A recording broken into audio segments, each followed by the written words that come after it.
Good morning and welcome to the ParkBridge Wealth Management Fall Webinar Series. This program is entitled Asset Protection and Personal Guarantees. As always, my name is Jonathan Shenkman, and I'm the President and Chief Investment Officer of ParkBridge Wealth Management. In that role, I serve in a fiduciary capacity to help my clients achieve their financial objectives. The goal of my programs is to bring professionals together to help them better serve their clients. This is done by educating attendees on the latest topics in wealth planning and by encouraging collaboration between a client's attorney, CPA, and financial advisor where appropriate. My practice focuses on working with high net worth families, businesses, and not for profits. I manage individual investment portfolios, trust accounts, corporate retirement plans, and endowments to help my clients achieve their financial goals. In addition to the 20 or so events I run every year, I also do a fair amount of writing on the topics of investing and financial planning. You can read my work in a variety of periodicals, including Barron's, CNBC, Forbes, Kiplinger, the Wall Street Journal, and Trust and Estates magazine, to name just a few. You can see all my work on my website at parkbridgewealth.com/articles or by following me on social media at Jonathan on Money. Additionally, you could check out my weekly podcast, which is also called Jonathan on Money, and you can listen to that on Apple, Spotify, or wherever you get your podcasts. One last item, I published my first book, D is for Diversification, ABCs of Personal Finance, which can now be purchased on Amazon or at jonathanonmoney.com right in time for the holiday season. Your support and feedback is appreciated. Today, we're privileged to hear from K. Eli Akhavan from the firm Grant, Herrmann, Schwartz, and Klinger based in New York. Eli's a partner specializing in tax and estate planning for high net worth U.S. and international clients. He advises on dynasty trust, cross-border estate matters, foreign trust, asset protection structures, and private trust companies. Additionally, Eli advises U.S. clients who obtain alternative residencies and citizens in Europe, the Caribbean, and other jurisdictions as part of their safe haven planning and investment migration. His clients include Fortune 500 executives, entrepreneurs, celebrities, and international families. A thought leader in his field, Eli teaches international taxation at St. John's University Law School and is frequently quoted by major media outlets. He lectures globally and co-chairs the ABA International Tax Planning Committee. And today, Eli is going to be speaking on asset protection and personal guarantees. And with that introduction, I'll now turn the program over to Eli. Thank you, Jonathan. Good morning, everybody. Thank you for attending today's seminar, or webinar, I should say. Again, Jonathan, thank you for giving me this opportunity, and also congratulations on publication of your book.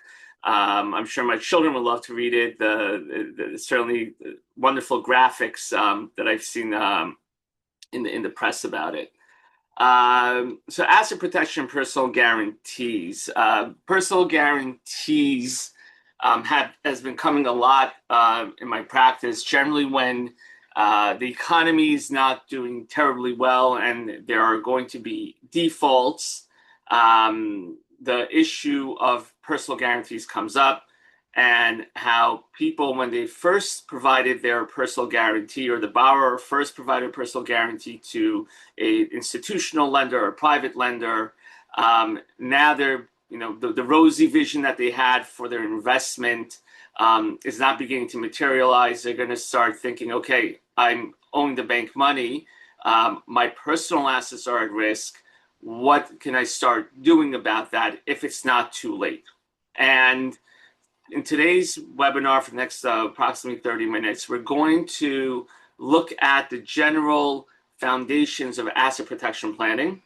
Then we're going to look at specific features of personal guarantees, and then discuss some of the tools we have in our arsenal that we can help our clients shield themselves and their assets, their privately held assets, their personal assets, from attacks by lenders that are the beneficiaries of the personal guarantees. So in general, when it comes to asset protection, why do we have it? There's certainly been a nice amount of proliferation of litigation throughout the country. The United States is one of the biggest havens for litigation. There's family and business creditors everybody needs to be careful from. Especially when you mix family and business together, you're going to even have more of an issue. The piercing of the corporate veil, and we're going to get a little bit into this with personal guarantees. Often investors, entrepreneurs, businessmen, and businesswomen, they are operating through a business entity. And if certain formalities are not followed or if certain bad acts happen, judges are more prone to pierce that corporate veil and treat the individual as not having the protections and the shield of a corporate entity. There are activist judges. There are judges that have very set philosophies about how things should work or should not work.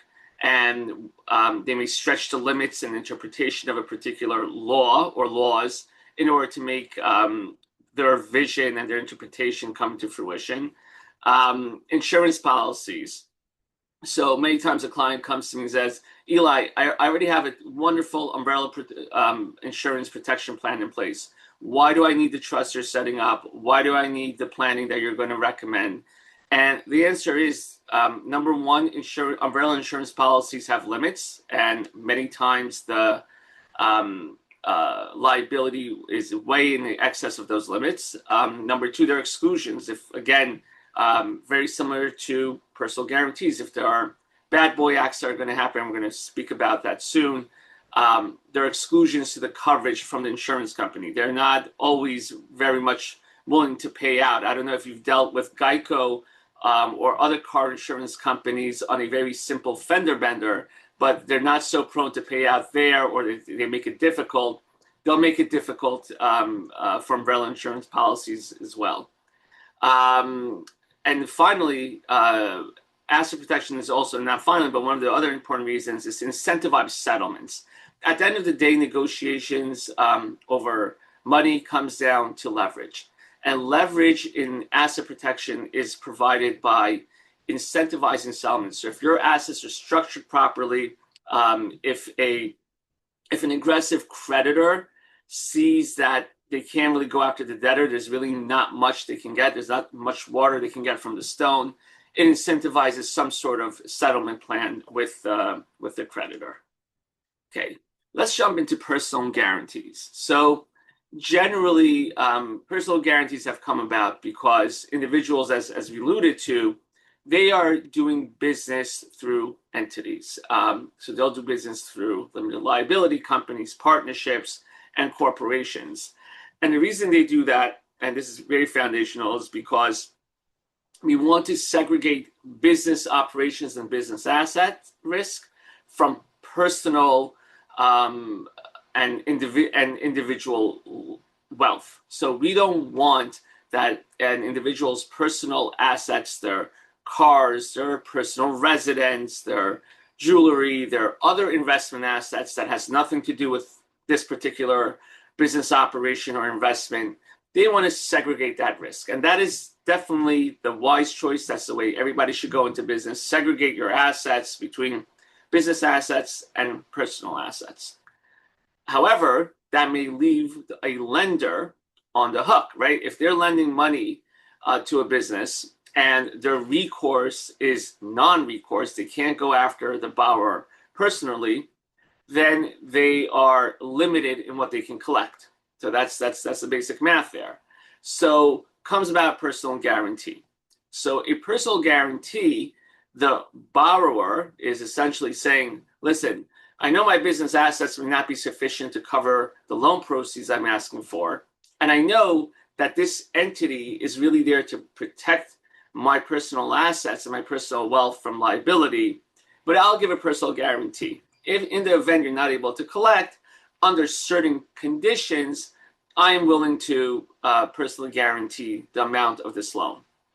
Now, this, I'm simplifying it because this generally will happen with the borrower who's investing or whose entity is investing. Sometimes it happens among partners. So one partner in a real estate venture or in another venture is going to provide a personal guarantee for the other partners, and they'll provide cross guarantees. So that's generally where these the personal guarantee comes into fruition here. And now, obviously, when it comes to the borrower, they want to limit what the bank can go after. After all, they are operating through an entity. They do want to make sure that their liability is not endless, and they can come after anything. They want to protect their personal residence. They want to protect their other assets. So the borrower and the lender have come to this middle ground of what's called bad boy guarantees or springing recourse guarantees. So essentially, under these bad boy carve-outs and these springing recourse guarantees and provisions in these guarantees, the only time that the personal guarantee is enforceable is under certain circumstances, under certain triggering events. So these triggering events are generally for waste, fraud, misappropriation of funds. And as a very general rule, and I get this question a lot, is, will the court enforce these provisions? It's not fair. I shouldn't have owed this money. I got tricked by the bank. The courts don't care. The courts treat the borrowers as sophisticated individuals, as sophisticated parties. And if they're signed a personal guarantee, the court will generally treat it, absent some sort of fraudulent act by the bank or the lender. They will view these provisions as fully enforceable. So let's go just through some common carve-out provisions. So one type of typical trigger, and this is where liability is limited to where there's actual damages or losses. Not the entire amount of the loan that the borrower or the guarantor is responsible for, but rather it's just limited to the actual damage or the loss. So that's, again, whether it's waste, misappropriation of funds, failure to pay taxes, environmental indemnities. We see these all the time in real estate transactions. Fraud or misrepresentation in financial statements or loan documents. So this is a big one. Many times when someone's going out for or is applying for the loan or is applying for additional funds from a private or institutional lender, they have to provide personal financial statements. They have to provide other disclosures in these applications. And if there's fraud or misrepresentation there, which is, sometimes an individual or the borrower may not be providing the most accurate information, there's going to be a trigger there for loss or actual damages to the bank as a trigger. Then you have the nuclear option in these carve-outs, and that's when there are triggers for the entire, for the entire loan balance. That becomes the personal debt of the guarantor. So this happens if there's bankruptcy of the borrower or the guarantor. There's commingling of funds for single-purpose entities. So meaning you have one entity, typically for real estate, it was set up to borrow money, and all of a sudden there's some commingling of funds between that entity and another unrelated entity, which is inappropriate. Additional indebtedness, banks don't like it. They want to be at the top level of the debt capital structure, and if they're moved around in that, that could trigger a carve-out. Prohibited transfers, transferring ownership of assets. The bank is dealing with one person, or initially dealt with one person, one borrower, or a series of borrowers, but they knew who they were dealing with. They went through all their documents, their financial disclosures. They knew which party they were comfortable dealing with. So when there are prohibited transfers, let's say to trusts or to certain family members or to an unrelated party, that could trigger one of these carve-outs. Again, fraud or misrepresentation could also, in addition to be limited, could also be unlimited liability and become the personal debt of the guarantor. And insolvency, another carve-out provision lenders put in. Another interesting part, and it is a question we get a lot, is personal financial statements for loans. So typically when the borrower wants to take out a large loan and has to provide a personal guarantee, otherwise the bank's not going to lend them money, they have to provide a personal financial statement. Now, many of our clients may have a large amount of wealth and a substantial amount of wealth, but that wealth is tied up in structures. For our clients, we're always setting up structures so that they're protected both from asset protection purposes as well as for estate and gift tax purposes. And these structures include sophisticated trusts. These trusts are here in New York. They could be in Delaware, Nevada, Wyoming, South Dakota, but wherever it is, they're in trust structures. Now, if a client is, or I should say the borrower is providing a financial statement to take a loan, typically they'll say, I mean, these are my assets. Yeah, I don't own them. It's owned by the trust, but these are my assets. And they'll put it in there in the personal financial statement as part of their borrowing. If and when they get sued and they have to either provide and call to make good and settle their personal guarantee, the question becomes, okay, these assets that I listed on my personal financial statement, are these assets that are held in trust? Can the bank go after them? On the one hand, they're in trust, so they really never owned it.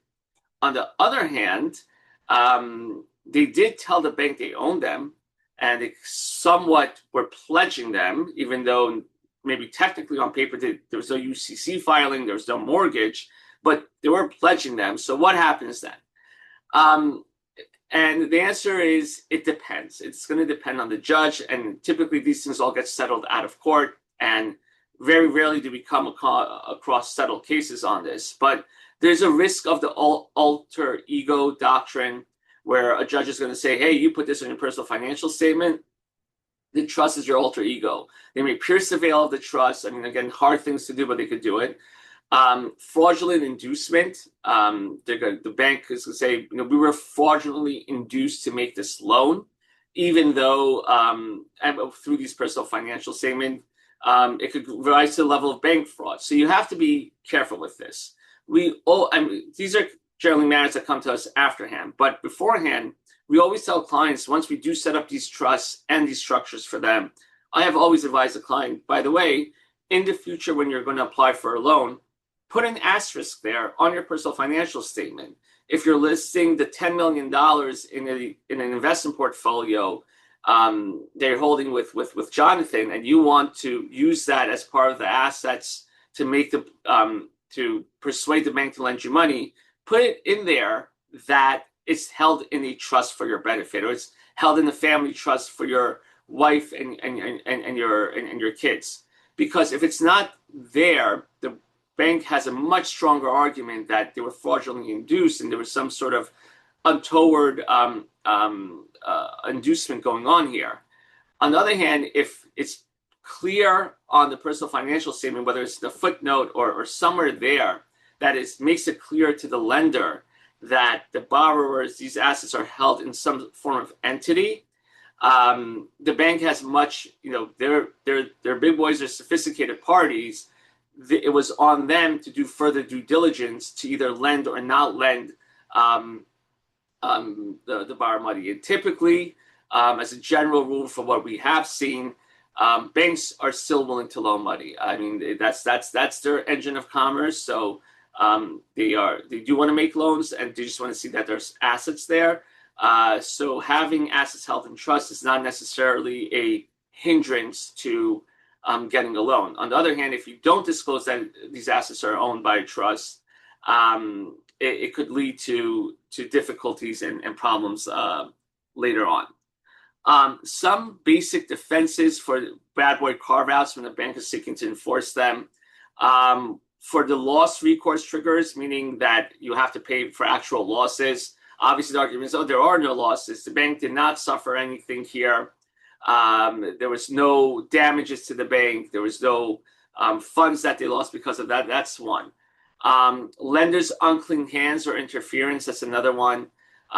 So if the lender somewhat interfered with the real estate operations, if they were in touch with competitors or anything of that nature, if the lender caused the loss or caused the borrower not to be able to pay, that would be another carve out. Or if the lender started making the borrower insolvent through taking certain actions, again, that will be another way as a defense. Bad act didn't actually happen. I see that common frequently as well. So let's say that one of the carve outs was if there is if the borrower incurred additional indebtedness in contravention to what the agreement said. Well, what does that mean? They incurred debt. Maybe they were just paying off pre-existing debt. Maybe they were part of their business operations required that they have trade payables. They had to enter into contracts with vendors to carry on their business. That wasn't incurring debt. That was just the continuous operations of business. But these are some of the positions that could be argued. This is a big problem that we see a lot, and generally when it comes to, let's say, real estate joint ventures, nursing home operations, healthcare company operations. I've been getting a lot of these questions lately. You may have one bad apple partner, okay, or one bad apple borrower in a joint venture. And that one bad apple partner triggers a carve-out provision for the actual enforcement of these bad boy carve-outs and bad boy guarantees. What happens then is, unfortunately, the innocent partners are typically held jointly and severally liable per the agreements, per the personal guarantee agreement. So what do you do there? Just from the outset, you should be aware the courts generally are rejecting the "I didn't do it" defense. Your Honor, it was not me, it was my partner. The courts treat the guarantors as sophisticated parties, and they're responsible for that one bad actor. The logic is that guarantors effectively control the borrower. The guarantors knew who the borrower was, or this bad actor, and they still did business with him. And they failed to prevent him from doing the bad act. So the allocation of risk is on them and not on anybody else. So some potential defenses there is a contribution and indemnity agreement among the partners. So in the event these things spring about, the partners amongst themselves are able to address the situation and make sure that they are made whole, or are at least obligated to be made whole when the rogue partner comes about. And again, these issues come about typically when there is, in the beginning, everything was good, all the partners are getting along together, but then things go awry. Who they thought they knew was really their partner was somebody that was acting against the whole partnership's interests, and unfortunately, these things happen. Okay, so that covers personal guarantee risk and some potential defenses. What are some ways we can help with in terms of the asset protection planning? So I'm going to go through just a few things and then deal with trusts. I think that's important. And then wrap it up. And of course, if you have any questions, I believe my contact information is at the end of these slides. Feel free to contact me. There's a range of asset protection planning. What I call there's vanilla asset protection, and the most sophisticated of them all is offshore asset protection trusts. So vanilla asset protection is umbrella insurance, having exempt entities or exempt vehicles hold your assets, such as life insurance, retirement plans. There's business entities, which we discuss, joint ownership property, and of course segregation of liability. So these are the spectrum of asset protection planning. The sophisticated one, and this is what we're going to discuss a little bit, are domestic and foreign private placement life insurance, foreign annuities, domestic asset protection trust. This is becoming a much larger part of our toolkit for asset protection planners, and foreign asset protection trust. That's where you have the most sophisticated planning. So the question is, which one is the right one for your client who is, and this is an important part, who's about to enter into a personal guarantee. And why do I say that?